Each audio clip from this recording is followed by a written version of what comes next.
Gapimni negativchilar eshitib olinglar. Negativchilar bor-ku, o'sha ahli ilmlarni yaxshilikka da'vati, ibodatga da'vati, yomonlikdan qaytarig'i ahli ilmlarda yozadi-da. Blogerlar yaxshi temalarni ko'tarib chiqib, darrov negativchilar yog'adi. Nimaga yozadi? Nimaga? Chunki bular Abu Jahlning avlodlari, Abu Lahabning avlodlari.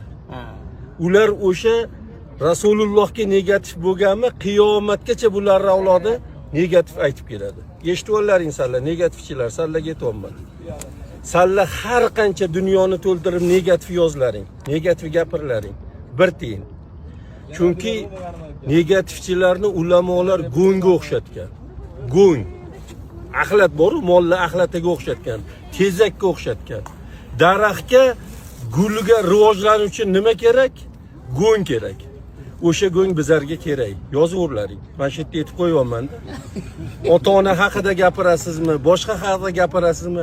Meni hatto onamni so'kib gapirganlar bor. Onamni haqorat qilib gapirganlar. Men Allohga topshirib qo'yganman ular. Hali erta ro'para bo'ladi. Erta qiyomatda ro'para bo'ladi. Yozaver. Chunki sizlar davoing yo'q. Dunyoda davolab